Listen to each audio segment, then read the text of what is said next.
welcome, Kaz. Hi. Hi. We are so lucky to have you on our Everybody Tells a Story podcast. You are a fantastic friend of Nicola Jane. We have got huge plans ahead of us that you are going to be involved in. Yeah. And you are a individual who is a social media influencer, who is passionate about body confidence and really passionate about breast cancer, spreading awareness, and I would say living your best life. Yeah, and trying. Yeah, and it's a pleasure to have you on our podcast today. And we're really going to delve into your story and find out more about you, what you're about, and what you're doing. So tell us a bit about yourself. So that's a really nice introduction, firstly. About me. So I suppose I didn't really feel like I had a voice pre-cancer, believe it or not. Like, I wasn't online. I didn't have much to do with social media. I was in a band, so it was just like music and stuff, but it was never really delving into anything personal. So after my diagnosis back in 2017, I wanted to sort of keep my family updated about what was happening, just because I knew so many people. But everyone kept asking, what's going on? What's happening? When's your surgery? When does chemo start?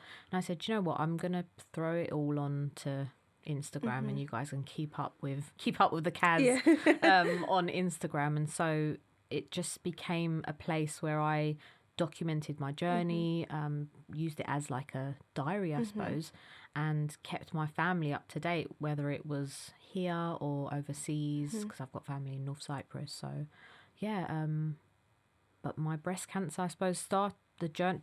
Do you want me to tell you a little bit about that? So you've been diagnosed with breast cancer twice, I haven't have, you? yeah. From the age of 31, I never expected that to happen to me then. You kind of expect these big life events later on in life. I know it's really stereotypical to try and, when I get old, I'm just going to get ill and probably die. But you never think that that's going to happen when you're 31. It was my 6th year wedding anniversary on the 1st of May. And we were awaiting results. We were in Glastonbury town at the time, just enjoying May Day bank holiday weekend with some friends. But I knew that my results would be in the next day. And the timing, you can't predict anything. The timing was really bad. Although I had my friends around me, they were trying to give me some sort of hope that, it will be nothing, you know. But I knew deep down that it was going to be cancer. Had you had any previous scares? Did you find the lump yourself? No previous scares. I did find the lump myself, but actually it wasn't just because I was checking. It's because I had pain there. Yeah. And I never checked my breast before. I only checked because of this electric shock type pain. Okay. And I was experiencing really, really bad fatigue and tiredness at work. I've mentioned this before as well on social media. I was having about 5 to 6 cups of black coffee a day just to stay awake at work. The tiredness is really what started to concern me, I suppose, before I found the lump. Yeah. Then I had this shocking pain, went into the shower one morning. It happened again, luckily whilst I was in the shower, which prompted me to check. I checked. I can still remember as well what it felt like 6 years ago, but I can still remember it. And it felt like half the size of a boiled egg, sort of like split in half. Yeah. Just felt like a muscle almost, not lump-like at all. It felt huge. I felt the other side, didn't match. Alarm bells straight away. I was panicking. I was panicking in that moment. But then I put it down to, periods and hormone fluctuations and things like that. So I left it for a few weeks before I actually went to the GP. And thankfully, the day I went to see my GP, there was a locum doctor there, a lady. And she said, you know what? I'm not even going to guess what this is. I'm referring you straight away. Oh, good. Thank thank God she did, because I don't know what my GP would have said. Actually, when I went in later on, this was when I started treatment, I went in for one of my injections, and my doctor actually said, can I feel the lump? Just because it's not something I come across every day. Yeah. I kind of want to know, what. And I said, by all means, use me for educational purposes.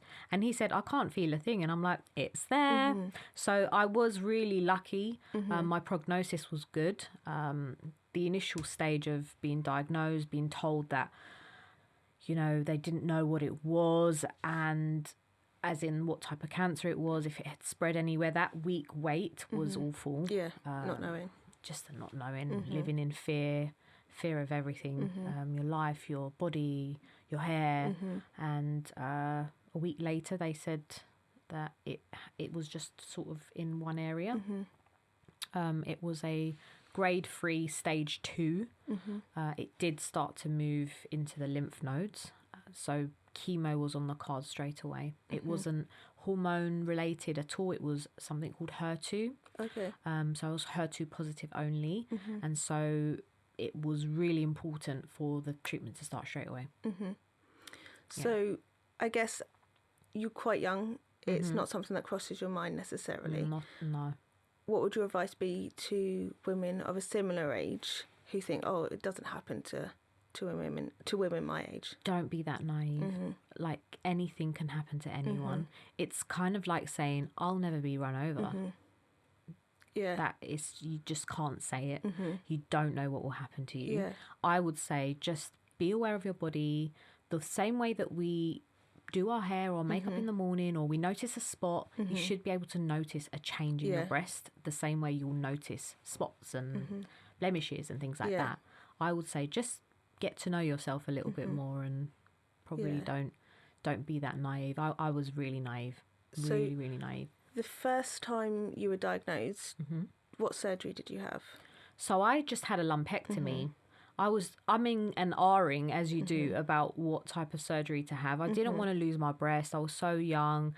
And then the doctors were like, well, there's this way that we work now where we only remove the lump. You qualify for both. How do you choose between that or that? So not knowing what the right answer is. There's never, sometimes you just want to be told as well. It makes life easier. I was hoping that the surgeon would just say, just have the mastectomy and tell me what to do, but they leave the option to you, which is really difficult. When you're in a position where you've had all your chemo and all the radiotherapy, the shock factor's sort of gone. So then you're faced with this new challenge. And actually, right at the beginning, they have said, what surgery do you want? I would have said a mastectomy straight away. But when you've had time to digest the news, it's a little bit different. You do start thinking about your body and your clothes and the way that you present yourself to the world, the comfortability, of being in your own skin. It's a really difficult choice, and I feel for anyone that's making that decision at the moment. I get a lot of people in my DMs asking about the surgery that I've had, and I've had 2 different types of surgery now. So the first one was the lumpectomy. I did opt for that. Unfortunately, as you know, my cancer came back. We don't know if it's down to the lumpectomy. Not to say that lumpectomies don't work. It's just my body wasn't playing ball, I suppose, and it was an aggressive type of cancer. And they may have left minuscule cells. We don't know. And my treatment from start to finish was about 15 months with immunotherapy, the surgery, the chemo, radiotherapy, all of that. And January 2019, I got diagnosed for the second time. So obviously that wasn't plan A. How did you feel when you found out you've been diagnosed again?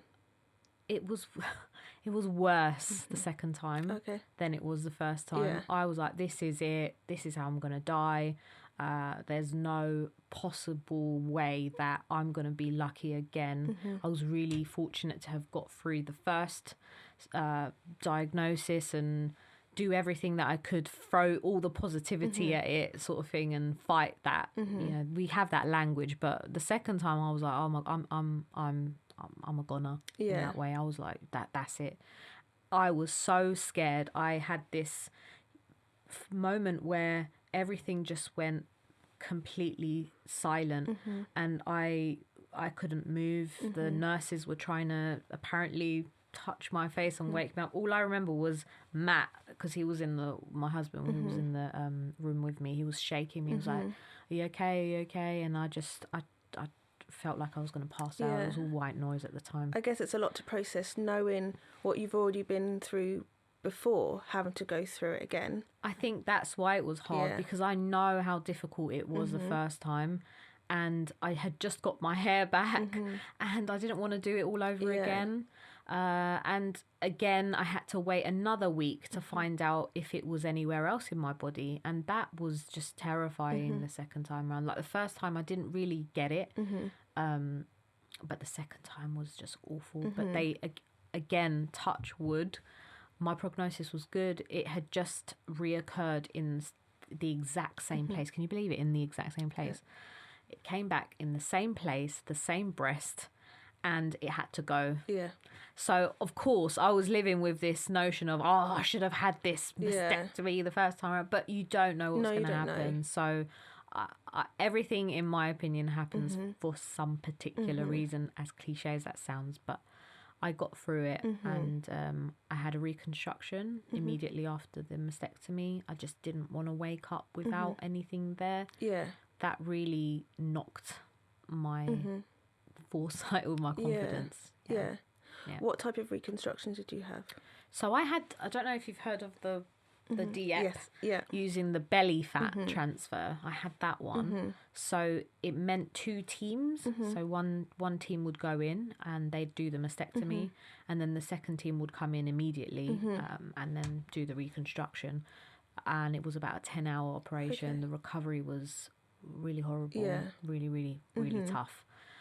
But I'm happy with the result. I'm happy with the decision that I made, and you can't regret these things. Yeah. And whilst it's tough at the time, you are out the other side. So I guess it's remembering that although it's tough, there is light at the end of the tunnel, because there must be so many women who potentially are watching this or listening to this who are at the stage where it's really difficult. And what would you say to those who are feeling tired, like you felt tired? Do you know what? Hope is such an underrated thing. That is what made me wake up every day and just carry on going. Yeah. Because the treatments have come so far these days. What I would have been afraid of 20 years ago, it would have been different to my fears and concerns 6 years ago. And every year there's new treatments coming out, there's new trials. And I would say for anyone who's starting chemo or who's just been told they've got cancer, hold on to hope. And there's more people out there who get you and who are with you and who want to hold your hand. And there is always someone to speak to, and you're not alone with it. No. Yeah. Did you have a community around you whilst you were going through it, or where did you find your strength? Do you know what? At the time, I didn't really have anyone. I thought that family and friends would be understanding, and they were to a certain degree. I love them very much, but they never really got it. And you can't understand something if you've never experienced it yourself. There's only so much understanding, the loneliness, the toying with, I need to plan my funeral one day, and oh no, I'm going to plan my end of treatment party another. The mental stress that it has on you is a nightmare. So you need to find people who are going through a similar ordeal situation, who can share that worry and fear with you to help you feel a little bit more normal and actually I'm not going insane. So the way that I found my community was by sharing my story online. And I connected with so many other women my age as well. I thought it was like an older woman's disease. How wrong was I? You know, I met people who were around 21, who were 30, who were 25. Things I'd never heard of, or, you know, breast cancer happening to people that age. What? It's normal though. It happens. And we need to sometimes push certain things like mammograms and things like that if we need it earlier. It's not an old lady's disease actually, but I found my community online, and I started to try to support people through an initiative I put together as well at the time, and it's blossomed and it's now a charity. So I get to do this all the time now. And it's actually quite nice because you meet people who were in a similar situation to you 6 years ago, but you're meeting them now, and if you can become that sort of beacon of hope. All I had was Kylie Minogue. You know, like pop stars. I didn't have real life people, and it's nice that they have got these positive stories, and it's not all about death and dying, although it is one of two. You know, you can live with it, or unfortunately it can go the other way, but you have to hang on to hope, build a community, speak to other people. It really massively does help. It's like therapy. And I guess it's important to have that space where you can ask the difficult questions, where actually there's some questions you don't want to speak about with your family, and whilst there's light at the end of the tunnel, and like you said, there's hope, there's also space to ask the difficult questions, and I'm feeling like this, or how did you get through it? And also laughing at yourself. Sometimes I'd make a joke and no one would laugh. I'm like, guys, you can laugh, you know. Like, you know me anyway. I love having a funny day, a good day. I love joking, laughing. It literally is the thing for me in life. I can't do without laughter. But some of the people I was surrounded by just was like, well, she's joking about being bored. Like, what? Yeah, well, I had to actually. And when you meet people from your community, you can joke about those things together, and it's actually quite nice. Or talk about the things that you're not meant to say. Like, I remember saying out loud that I want to, plan my funeral, and don't be stupid.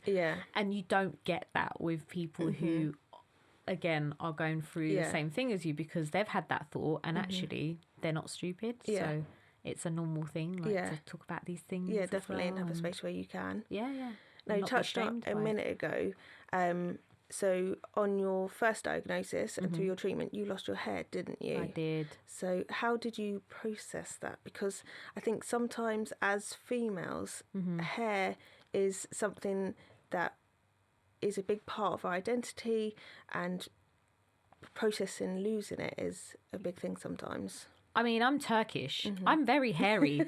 Like, losing my hair on top of the brows, the lashes, my moustache, dare I say it. But losing everything, all your body hair, it's such a shock. There are some pros and cons. You find that out later on. But the facing the hair loss, I actually refused chemo. I refused chemo the first time. They said, are you what? I said, I don't want to have chemo. Is there another person I can speak to? I need a second opinion, because I'm pretty sure people have done this without having chemo.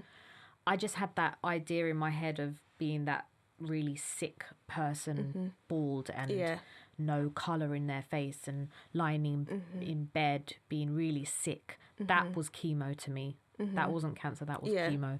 So I went and had a second opinion, and they said, look, you have to have the chemo because it will save your life. So don't worry about your hair, it will come back. But if you don't have the chemo, you might die. I needed someone to say that. The doctors were sort of tiptoeing around, but I needed someone to say that to me. And I was told that when I went to see someone privately. So I left that office, went straight back home, called my doctor at the hospital, and I said, I'm ready to start. I'm ready to start. But losing the hair, you have to find ways of taking back control. So I had a shaving party, and some of my friends shaved their hair too. Brilliant. And my neighbour Wally at the time, across the fence, he chucked over his wife's old wig, and we had a good time. I didn't cry. I held back the tears. I didn't want to cry about it. It was collateral damage. It had to happen in order for me to get well. So I had that in my head, and most of the time in my day-to-day, I try and put a positive spin on everything. So it was really important to find the light, because you can end up going into really dark places when everything is in question. Your physical self, your mental health, everything. So you have to do your best to find those positive silver linings where you can. And I've seen a couple of photos on your Instagram and videos where you wore the scarves and things like that, where you found possibly a new identity in that chapter of your life where you experimented with scarves and had a bit of fun that way as well in terms of styling. Yeah, I had to do that for my own sanity. Yeah. And like I said, I had really long hair as well, and it was a shock to the system. I was gaining weight rapidly through the steroid and the treatment.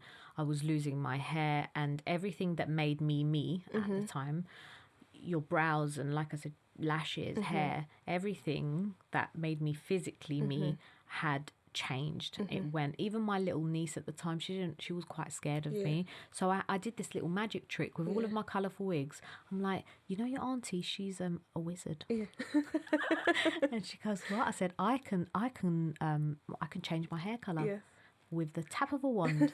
And I gave her the wand and I just said, say abracadabra, and she did it, and I chucked my wig off and put another one on, and then in the end I'm like, I can even go balls. And she's like, can you? And I said, yeah. She was only like 2 or 3 at the time.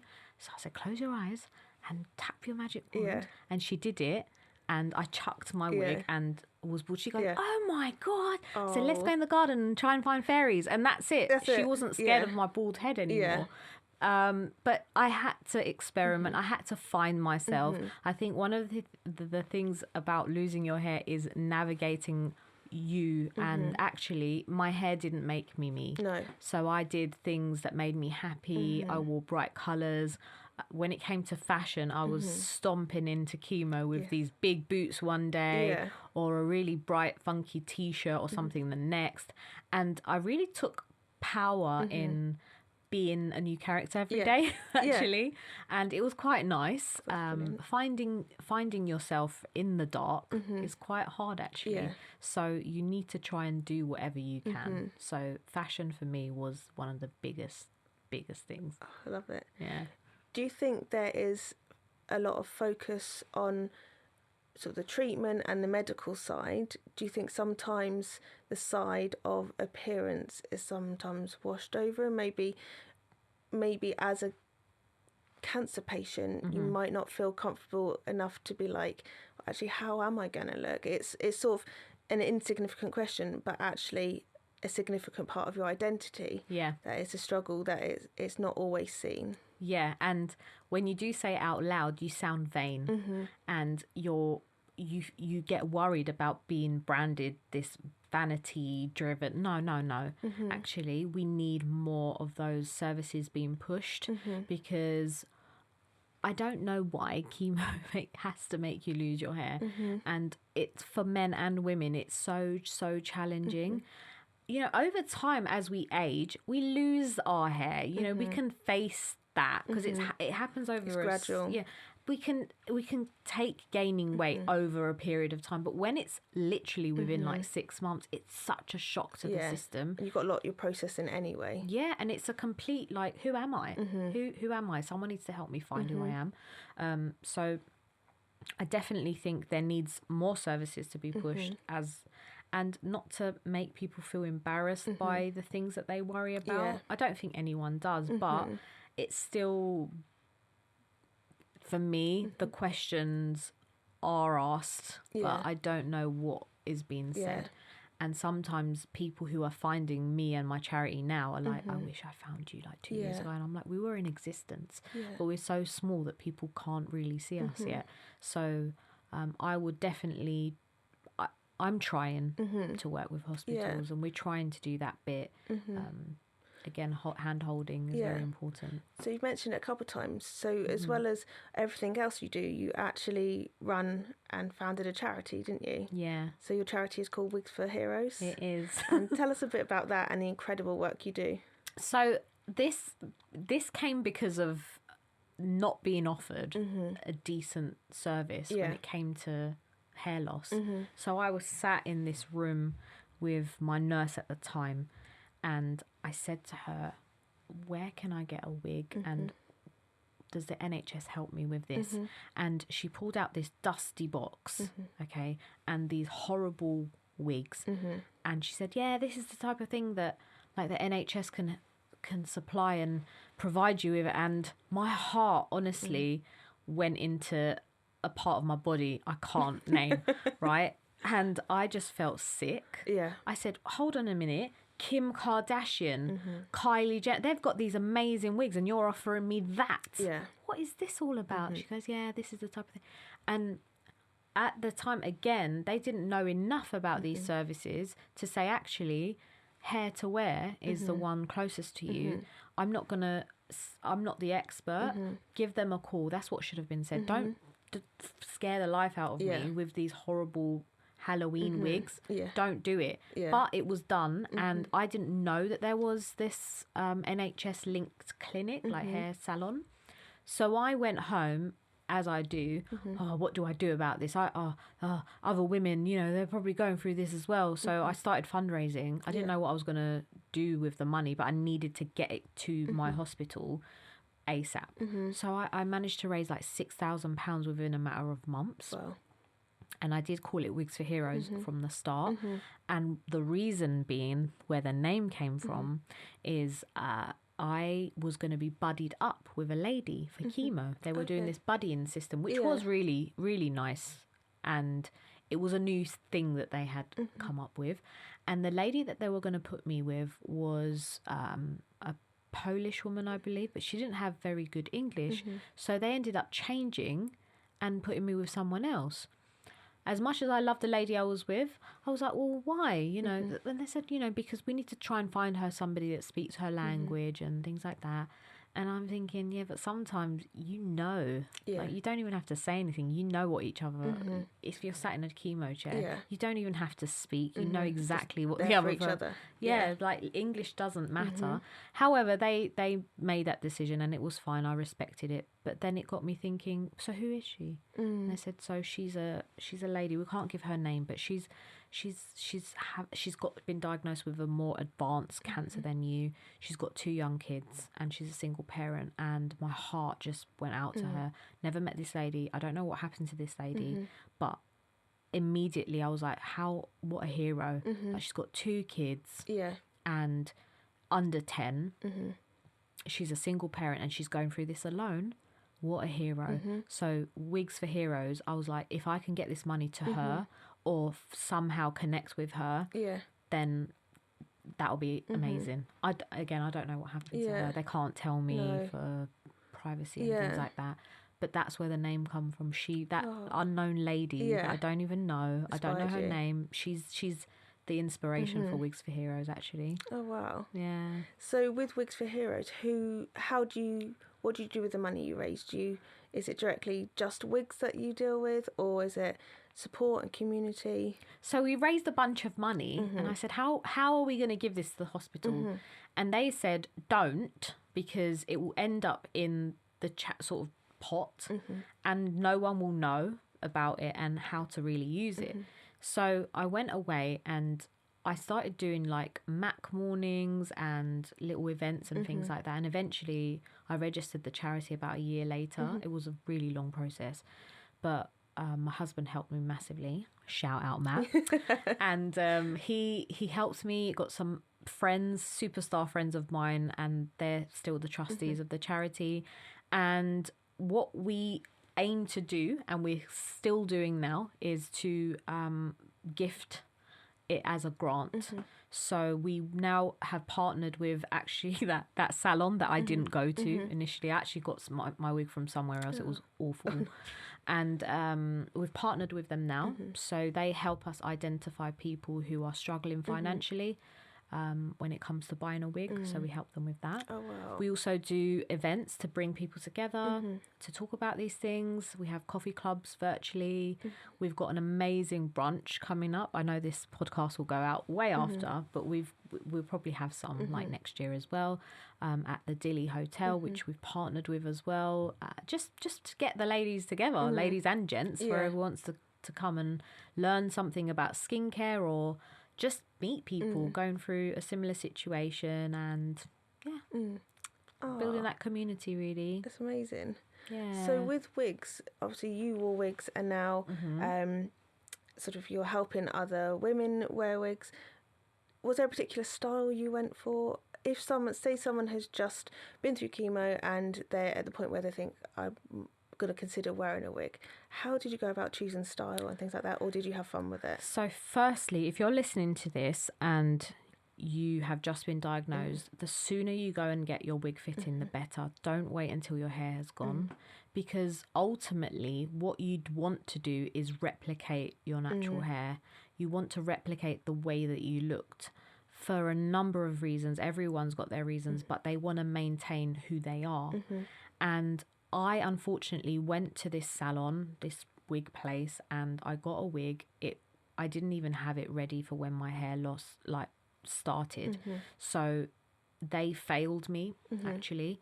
And the dye that because I had like a ballet, like long hair, and it had balayage, and they couldn't do it correctly. So I had to try and get a refund. It was awful. The whole experience was awful. And so I ordered a second wig, which was grey. I'm like, actually, who gives a stuff about like the old hair? Yeah. I'm just going to wear colourful wigs and that's that. So I just paraded around with pink, grey, blue, purple. I suppose when else do you get the opportunity literally to switch it up day by day? Have fun. Yeah. So actually, as much as we want to replicate our hair, have fun. So I had fun with turbans as well, with big earrings, makeup, like the power lip, you know, that bright red lipstick. I was always in a pink or bright red lipstick. And I was just trying to give myself that confidence every single morning, and it definitely helped. But I would say, if you are planning on getting a wig, get it before the hair loss happens, because the salon will know what your hair's like. They'll try their best to replicate that style, and when the hair loss happens, it may be like nothing's happened to other people and yourself. It's just like a little comfort security blanket. So we've talked about makeup, and you said about wearing the power lip, which I absolutely love, because I mean, it just is. Every time I look at you, Kaz, and every time we catch up and things like that, you always look immaculate and your makeup is always on point. But recently you've just done a event, haven't you, with MAC alongside your charity? Which looks an incredible event and was for women who've been going through a diagnosis. Tell us a bit about that and how that event was potentially different to some of the events that are always put on for. So I'm a bit of a fashion influencer, and I get invited to these amazing events hosted by these big brands, and the average Joe isn't normally invited to these things unless you're talking about certain products and you're working with them.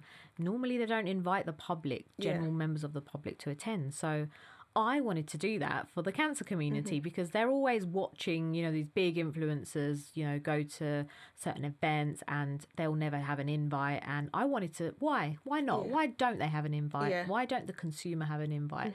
So I wanted to create that for my cancer community. So we got together with this amazing makeup artist, Cheska, who actually, her son was diagnosed with cancer at the age of 6 months. Wow. And she turned to makeup and she became a makeup artist, and now she's doing her best to give back. And we put on this event called The Power of Makeup and Cancer. So we're aiming to host it every 3 months for a different topic, winged liners, things that in the morning, the reason why I look immaculate is because this is my power suit. When I take it off, I feel a little bit exposed. This is my armor, and this is what helps me every single day. And it also educates people, because when I say I survived cancer, I said, "Oh, what? You don't look like someone who's had cancer." Well, what is that supposed to mean then? How is somebody supposed to look who has had cancer? So it's taken away that stigma that's attached to cancer patients as well, and people living with cancer, because there are a lot of people living with it who don't look like a cancer patient. So it's quashing that like narrative and changing it. And I'm definitely one of those loudmouths in my community, especially the Turkish Cypriot community. I'm doing my best to change things and conversations around cancer. But why can't we have these fun events and it has to be, you know, just chats? And I didn't find any exciting events to go to, and this is what excites me, and I know a lot of people love our events, so we are just kind of just doing what we can to give that experience to people, give them an amazing goodie bag, make them feel special. Because actually, when you're going through a really dark and vulnerable time, cancer or not, you know, in general, you want to feel special. Yeah, definitely. You want someone to say, do you know what, I get you, and we're going to do this really nice thing for you. Even if it's for one day, one smile, I'm getting the satisfaction I need. Sounds a bit selfish. I want you to smile today. But I genuinely just do it because I love to bring people together, and friendships have blossomed as well from these events. It's just beautiful to see. Having that community. And also, you've been through it, so you can recognise where potentially you need to like step in and support those, and recognise that in someone that you meet, and be like, actually, a makeup evening would be just what you need. It's a bit of self-care, a bit of stepping away and stop talking about cancer as such a negative thing, and actually in the moment, let's turn this around into a positive. And if you've got a bellyache because the chemo is affecting you, the toilet's there. Like, we can have open conversations about toilet trouble that we have. And I know that a bunch of the girls were having toilet you know, talking about poo and things like that, and it's so normal. Yeah, but it's normal things that you should be able to have conversations about. But some people are disgusted by it under normal circumstances. They sort of turn their nose up at you. But in our community, we talk about these things because we're all experiencing it. If you don't talk about it, how do you know it's normal? Because you might be sat there thinking, everyone else is nailing it. Like, I'm really struggling right now. Absolutely. And I thought that these toilet conversations only happen at festivals because I love going to Glastonbury. If you've been to a festival, you've always got a toilet story. Yeah, everyone's got a toilet story. And when you sort of congregate with the camp, you start talking about all your toilet problems, and every bit of dignity goes out of the window. But it normalises the conversation. We all go to the toilet. So go to a festival if you want to lighten up. Literally. Go to a festival and tell everyone your toilet habits. Everyone knows who's been and when. Exactly. But like, normalise these things. We're human beings at the end of the day. We just want to talk about things that are happening to us. So it's a safe space. It's for people who have gone and are going through a similar situation. Nobody's going to look down on you. Nobody's going to be repulsed by conversations that you're having. In fact, more people are going to be drawn into your conversations that you want to have because they can all relate. And how amazing is that? So good. Yeah. You mentioned being part of the Turkish Cypriot community. Culturally, how has that been for you? Because I know at Nicola Jane, we've spoken to different people of different cultures, and their journey is often quite different from each other, influenced by their culture and their community around them. How has it been for you? I am a little bit of a different person. Okay, I've known that I'm a little bit different, and I stick out. And actually, I'm Turkish Cypriot, but I was born and bred in London. So when I go back to Cyprus, I'm still seen as an English person, Londoner. Oh, she's from London. And when I'm here, I am seen as a bit of a foreigner. So I don't really know my place in the world. So because of being this in-betweener, I've used it to my power. I don't even really use my real name because it's not that I'm embarrassed by it. It's just my nickname. Everyone can pronounce it as well. And growing up, it was really difficult finding your place. So now I talk about things that they don't talk about, and some people find it really offensive. Actually, I strut around in underwear in Nicola Jane campaigns, and some people don't like it in my community, and that's tough titty, as we say, because I want to do my best to be a positive role model for young girls in my community. I didn't have that growing up. I can't give you one name of a single person in my community that inspired me other than my mum and the women in my family. And I think that's really, really bad. Like, we can't just look at actresses and singers. We need other role models. So that's what we're doing. And the more of us that can get together to talk about these things openly and not be embarrassed by it. And I don't care what they want to say. I generally don't care. If they want to turn their noses up at me and call me names, that's up to them. I'm having fun, baby. This is me. I mean? And educating people. So is there that open conversation around breast cancer? Absolutely and not. Awareness and checking yourself and diagnosis and life after breast cancer? So there's so much stigma attached to it because cancer means death, and nobody wants to talk about death unless you're really, really old. Yeah. So when I come along with my gobby mouth and I want to talk about cancer at the table, I'll give you an example. I went to Cyprus. I was sat there with my dad, my uncles and my aunts, and I spoke to my aunts and I said, did you guys have your mammograms yet, actually? Because you're all over the age of 40. No. I said, what? Your niece has had it. Wouldn't that prompt you to go and get yours checked? My uncle just changed the conversation. He goes, oh, you like gardening, don't you? It's like, what? Sort of looked at my dad and I said, they don't like the conversation. Obviously, they don't speak English. So me and my dad are having a little side conversation. He goes, just leave it. They don't want to talk about it. I said, but why? He goes, oh, you know how they are. I said, get ready, we'll go soon. But I'm trying to do my best. Some people are amazing advocates. It's just we need more of it. And I think women are aware of breast cancer. It's actually in Cyprus is one of the biggest cancers, like for women. Yeah. And again, there's not a lot of they don't have scalp cooling machines there. So it would be nice to maybe fund a machine and take it to North Cyprus. It's not recognised, as you know. Northern Cyprus isn't a recognised country. So the resources are a little bit behind. And it is a little bit of a third world country in certain places. It's very rural in certain places. And the talk about your breasts and your lady parts, it's like, oh no. Yeah, especially amongst the older ladies, we don't talk about that. Yeah. We talk about that like amongst us ladies, but you don't talk about your mammary gland or whatever in front of men. You just shouldn't do it. So there's still that divide with men and women. So that's what I'm trying to change with these other powerhouses in my community as well. Whether it's through food and cooking and stuff, they're doing their thing, and we're trying to create that amazing community space where we just support each other. Yeah, community and support must be one of the biggest drivers, and just generational change as well. I mean, we're not going to budge with the older people. That's a no-brainer. But they're probably watching.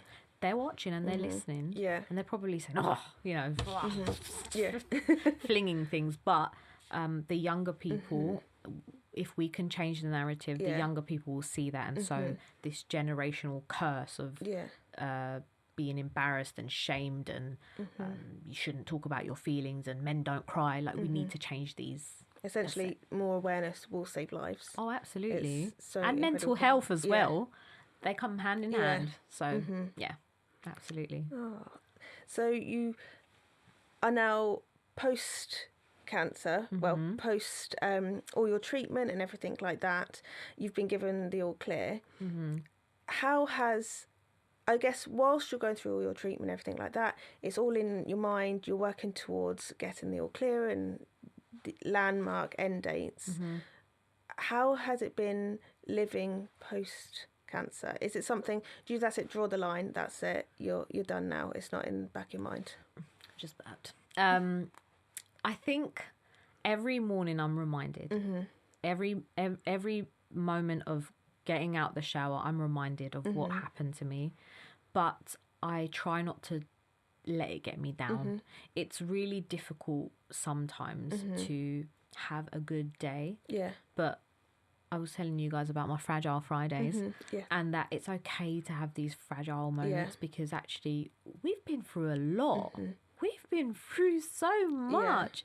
And it's all right if you want to have a day in bed and things like that, just because you want to. And actually, you don't want to put on your power suit in the morning. You don't want to put on your makeup. You just want to wallow in self-pity.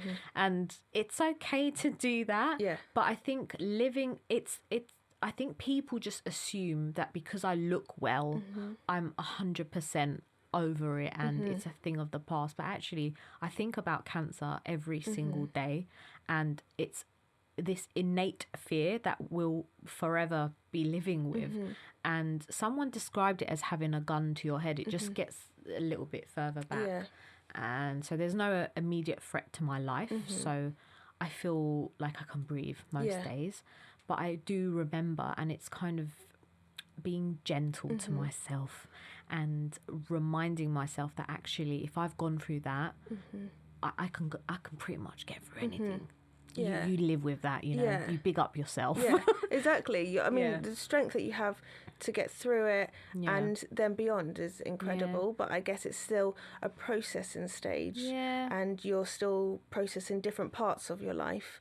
So in terms of things like you've had your reconstruction, but has that changed the way that you wear clothes? Yeah. And things like that? Massively. Yeah. And I get tired every day. So I live with a heart condition as well. Not to scare anyone, but because of my diagnoses being so close together, I had so much treatment, chemotherapy, immunotherapy. My heart decided to just fail. So they had to stop my treatment actually before the end date. So I'm living now with a heart failure diagnosis. So I'm being watched under St. Bart's Hospital. I have to take a pill every day, and that keeps me going. And yeah, it's a bit of a nightmare because it makes me really tired. And again, another reminder. But one of the things, what were you just saying? About styling. Styling. So has it changed the way that you wear clothes and live your life? That is a big thing because I like to play with fashion. I do like, I feel like I found my style now. There was a lot of confusion when my hair went. Yeah. But now that it's back, I feel like I've got this new thing about me. But I feel like it definitely... it's a bit of a nightmare in the changing room sometimes. Yeah. Because this wonky situation that's going on.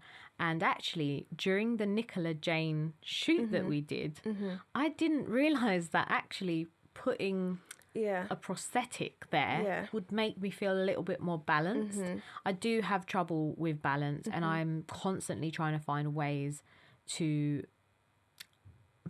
not stress about it. And it is hard sometimes because I don't want to wear a bra every day, but you have to. And So you had your reconstruction. Yeah. Did you think in the back of your mind, once you've had your reconstruction, Everything will be, did you expect to be uneven? No. No. They tell you that there'll be a slight difference, but I didn't expect it to be this different. So I've got this amazing, like, 21-year-old's boob on the left-hand side, and on the other side it's like 37. And they don't get along if I put it that way. Yeah. When they're in bras, it's fine with a little bit of sort of padding on one side, or certain bras like will even them out. But again, I'm reminded about what I went through when I take my bra off at night and I put like my PJs on and get ready for bed. It's such a reminder. But I'm like, do you know what? I'm just going to get on with it because I might be able to change it with another surgery, which I don't want to have just yet. But I need to learn to love my body for what it's done. Yeah. Even though it tried to kill me at 2 points in my life, now it's actually that it's looking after herself. Yeah. So I need to respect my body and how far she's come. Yeah. And actually, this little wonky situation, it's not a bad thing. No. It's really not. It's so minor in the grand scheme of things. It's just another issue that I have to sort of overcome. But we switch the narrative and we turn a negative to a positive always. Yeah. And who the hell said that I can't have a wonky boob? Yeah. Do you know what I mean? And I mean, it's one of those things that, like, no one's even. No. So you'll speak to lots of people and no one's even. I know that if you've had surgery, potentially, like, the evenness it maybe isn't so the same. But no one is even and no one is perfect. And it's getting that viewpoint out of your mind that person over there is perfect, where actually no, they're not. Your body tells a story and tells an incredible story of surviving and thriving, and I guess it's embracing. Do you know what the challenge is? No feeling. That is my biggest bugbear, because it's completely numb. So again, when you're showering and things like that, it's just almost dead on that side. There's no feeling, and you're trying to constantly do massage and stuff to wake it up, but the nerves have been affected so much. That's one of my biggest issues, is the feeling being numb. And again, things that we don't talk about is the taboos around sex after cancer and intimacy after cancer. And actually, it's not nice being touched there. So it's processing your feelings around it, and having the conversations with your partner of where to go and where not to go. And that's another challenge in itself, because when it comes to intimacy, as far as I'm concerned, you do what your body tells you to do. But then there's that moment where, you know, my husband might touch me there. I'm like, oh no, I can't feel anything there, and it's just horrible. It's a horrible feeling, but. And again, another challenge that we have to try and overcome. So cancer's the gift that keeps on giving. It's one of those things that you potentially don't think about whilst you're going through treatment, and actually it's something you have to then process afterwards. And when you get back to your everyday, is processing the difference. And difference in intimacy and communicating with partners as well. Yeah, and you become this wiser person, and you become more grown up, and again, you never thought you'd be having these types of conversations at such an early age, well, for me anyway. But they're important conversations to have. There's a lot of people in my shoes that might not be able to have these conversations with their partner, and I feel awful for them. And reach out to us. Do you know what I mean? Reach out to other people. Tell us about it. Don't be embarrassed. We're all having these issues at home, and because it's behind closed doors. This whole thing about airing your laundry, we want you to air your laundry. Get it out actually, it's happening to us as well. We're having issues sometimes because of this. But talk about it. Things will improve. You'll find other ways that, you know, it will take you to the stars. But just you're not alone with it. But I can tell you that you're sitting there, you will say yes, and yes, but the person listening actually is going to understand. I don't want to like scare you as well, because again, I'm so glad you haven't had breast cancer. Be aware of yourself, and I'm glad that we're being able to have this conversation, because these are the things I never even thought about, because your life is at stake. You're immediately like, there's a threat to your life. You don't think about, oh, how am I going to feel when my husband rolls over at night? Like, you know what I mean? That question doesn't come up. No. And maybe it's like, you think at that time, it's not significant potentially at that point in time, but actually it's a significant part of your life. When you're getting back to normal, and you just want that normality to come back. So there's a lot of bumps in the road, literally. But we just got to carry on. Keep going. Keep driving. Keep going. So has it affected the way that you wear lingerie? Have you changed the types of bras you wear? Yes, 100%. I need to be able to be in a bra for about 10 hours. And if it's going to dig into me, if it's going to leave certain marks, I don't want to know. I'll sometimes put on an uncomfortable bra that does its job for an hour or two if I'm going to an event. And it is a struggle actually buying bras, because my surgery is different from someone else's. So my pain is going to be like on my surgery site, even though it's numb there, I can still feel some pain and discomfort. So I want to be able to wear something that is comfortable, that does the job. There's no one bra fits all, unfortunately. As much as we want there to be that bra, you need to have a couple of different ones in your drawer. And it's okay, because you wear what you want on the days that you feel good, or you want to feel like on a little all black number, little sexy number. But it's so important to me now, and I really do invest in my underwear. I make sure I buy things I feel is worth it, rather than just like a cheap bra from a high street store. I actively go and try bras on. I don't order anything online. I need to try them on in a changing room, and I like that time now. Before I dreaded going to buy bras, but now actually I like being able to find something that's going to make me feel good. And the hunt continues for the perfect bra. I can't say what that is, but I've got multiple ones that are really good. Yeah. Some are from Nicola Jane. That's what we like to hear. No plug intended.